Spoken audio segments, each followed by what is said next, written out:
માવઠા બાદ હવે કાતલ ઠંડીનો કહેર શરૂ થયો છે। 2 થી 3 ડિગ્રી તાપમાનમાં ઘટાડો થયો છે। ઠંડા પવનો શીતલહેરનો કહેર સામે આવી રહ્યો છે। કેટલાક ભાગોમાં સવારે ગાઢ ધુમ્મસનો કહેર જોવા મળ્યો હતો। અમદાવાદમાં 15 ડિગ્રી તાપમાન જોવા મળ્યું છે। ગાંધીનગરમાં 14 ડિગ્રી સુધીનો પારો પહોંચી શકે તેવી શક્યતા છે। નલિયામાં સૌથી નીચું તાપમાન નોંધાયું છે 4.2 ડિગ્રી। નલિયા 4.2 ડિગ્રી સાથે સૌથી ઠંડુગાર બન્યું છે। અરબી સમુદ્રમાંથી ભેજ આવી રહ્યું છે, જેના કારણે રાજ્યમાં ધુમ્મસભર્યું વાતાવરણ જોવા મળી રહ્યું છે। आने वाले दिनों के लिए जो गुजरात स्टेट के लिए फोरकास्ट है उसमें ड्राई वेदर प्रिवेल करेगा। और मिनिमम टेम्परेचर की बात करेंगे तो मिनिमम टेम्परेचर में 2 से 3 डिग्री की गिरावट दर्ज होगी आने वाले 24 घंटे में। उसके बाद टेम्परेचर नो लार्ज चेंज में रहेगा।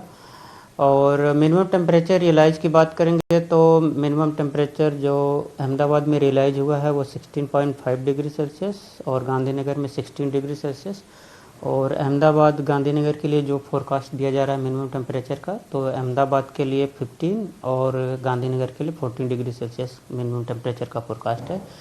और पूरे गुजरात स्टेट की बात करेंगे जहाँ पे सबसे कम मिनिमम टेम्परेचर रिकॉर्ड हुआ है वो है नलिया 4.2 डिग्री सेल्सियस। સુરત જિલ્લાના વાતાવરણમાં પલટો આવ્યો છે। વહેલી સવારે બારડોલી, મહુવા, કીમ, કોસંબા સહિતના વિસ્તારમાં ગાઢ ધુમ્મસ જોવા મળ્યું। ગાઢ ધુમ્મસની સાથે પવનો પણ ફૂંકાઈ રહ્યા છે। હાઈવે તેમજ શહેરી વિસ્તારમાં વિઝિબિલિટી ઘટી અને જેના કારણે વાહન ચાલકો પરેશાન થયા। સુરત જિલ્લામાં વાતાવરણમાં પલટો આવ્યો છે। વહેલી સવારે બારડોલી, મહુવા, કીમ, કોસંબા સહિતના વિસ્તારમાં ગાઢ ધુમ્મસ છવાયું। ગાઢ ધુમ્મસની સાથે પવન પણ ફૂંકાયો। હાઈવે તેમજ શહેરી વિસ્તારમાં વિઝિબિલિટી ઘટી અને જેના કારણે વાહન ચાલકો પરેશાન થયા।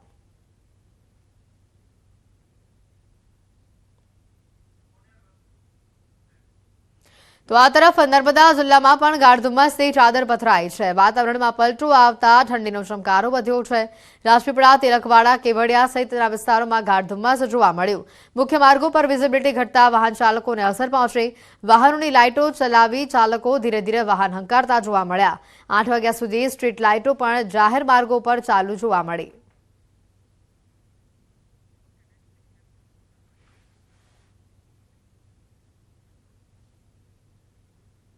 અને હવે વાત કરીશું ઉત્તરમાં હિમવર્ષાની।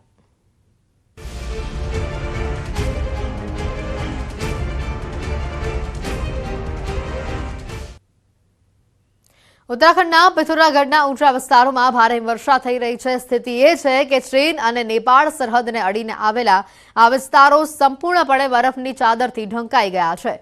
જો કે ભારે હિમવર્ષાના કારણે સ્થાનિક લોકોને ભારે મુશ્કેલી પડી રહી છે, પરંતુ વ્યાસ ઘાટીમાં નેપાળ બોર્ડર પર એસએસબી 2 ફૂટ બરફમાં પણ સરહદોની સુરક્ષા કરવામાં વ્યસ્ત છે। લગભગ 10,500 ફૂટની ઊંચાઈ પર એસએસબી જવાનોની હિંમત દરેકના દાંત પીસવા માટે પૂરતી છે। ઉપરથી સતત હિમવર્ષા અહીંયા થઈ રહી છે અને ત્યારે આવી સ્થિતિમાં આ સૈનિકો 2 ફૂટ ઊંડા બરફમાં કામ કરી રહ્યા છે। તો આ સાથે જ ઉત્તરાખંડના રુદ્રપ્રયાગમાં આ સ્થિતિ છે।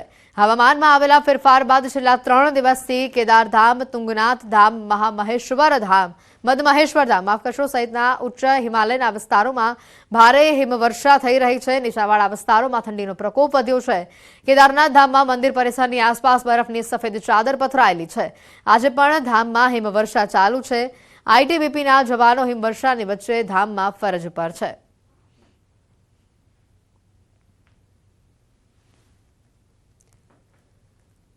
તો ઉત્તરાખંડના નીચાણવાળા વિસ્તારોમાં ભારે વરસાદથી ઠંડીમાં વધારો થયો છે। પહાડો પર પણ હિમવર્ષા ચાલુ છે।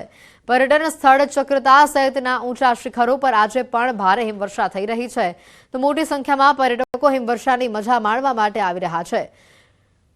લોખંડીમાં સતત હિમવર્ષા ચાલુ છે। આકાશમાંથી પડતો આ સફેદ બરફ આ સ્થળની પ્રાકૃતિક સુંદરતામાં વધારો કરી રહ્યું છે। નવા વર્ષની ઉજવણી કરવા માટે દેશના ખૂણે ખૂણેથી લોકો મોટી સંખ્યામાં ચક્રાતા ખાતે પહોંચી રહ્યા છે। જો કે વધુ પડતી હિમવર્ષાના કારણે લોકોને કેટલીક મુશ્કેલીઓનો પણ સામનો કરવો પડી રહ્યો છે। ઉત્તરકાશી જિલ્લાના ઊંચાઈવાળા વિસ્તારોમાં હિમવર્ષાથી પ્રવાસીઓ અને ખેડૂતો ખૂબ જ ખુશ દેખાઈ રહ્યા છે। વર્ષના અંતિમ દિવસોમાં થયેલી હિમવર્ષાની અસર તમામને પડી છે। આ તસવીરો હર્ષિલ ખીણની સુખીમાંથી સામે આવી છે, જ્યાં સવારથી જ ભારે બરફ પડી રહ્યું છે। ચારે બાજુ માત્ર બરફ જ બરફ દેખાઈ રહ્યું છે અને પ્રવાસીઓ ખુશખુશાલ દેખાઈ રહ્યા છે।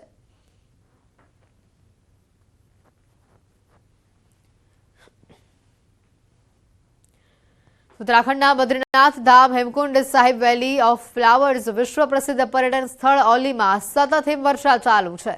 તમામ ટ્રેકિંગ માર્ગો પર ભારે હિમવર્ષા થઈ રહી છે તો બીજી તરફ બદ્રીનાથ મંદિરોમાં લગભગ 5 ફૂટ બરફ જામી ગયો છે। બદ્રીનાથ ધામ આસપાસના તમામ ઘરો અને હોટેલો બરફથી ઢંકાઈ ગયા છે। 2 દિવસથી પહાડોમાં વરસાદ પડી રહ્યો છે અને જેના કારણે નીચાણવાળા વિસ્તારોમાં વીજળી વ્યવસ્થા તૂટી ગઈ છે। રસ્તાઓ પર પણ બરફ છે અને જેને હટાવવાનું કામ ચાલી રહ્યું છે।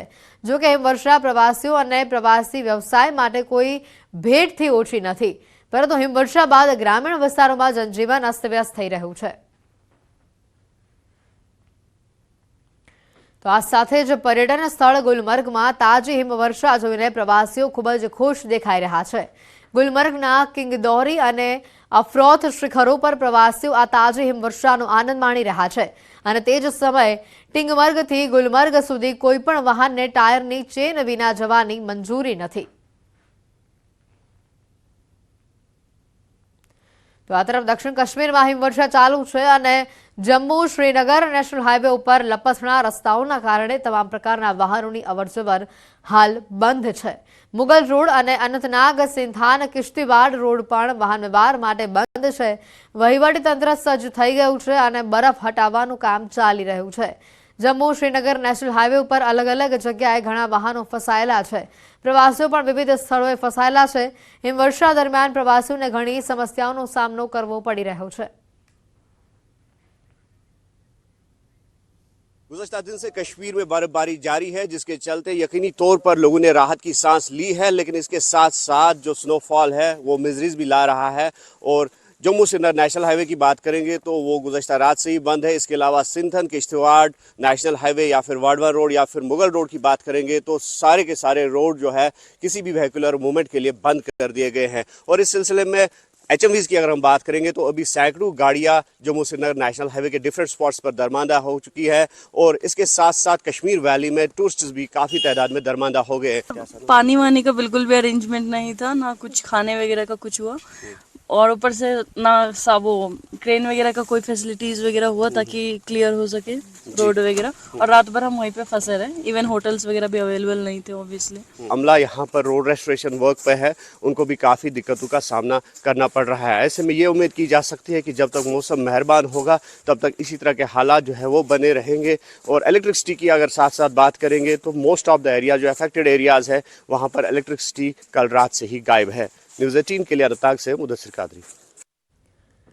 પ્રવાસન સ્થળો ગુલમર્ગ, ટિંગમર્ગ અને અન્ય મેદાનોમાં તાજી હિમવર્ષા શરૂ થઈ છે। મેદાની વિસ્તારોમાં અનેક ઇંચ બરફ જમા થયો છે। રસ્તાઓ પણ લપસણા થયા છે। ગુલમર્ગ જતા પ્રવાસીઓ શ્રીનગર ગુલમર્ગ હાઈવે પર રોકાઈને તાજી હિમવર્ષાનો આનંદ માણી રહ્યા છે। આ પ્રવાસીઓ કહે છે કે તેઓ નસીબદાર છે કે તેમની હાજરીમાં અહીંયા બરફ પડી રહ્યો છે।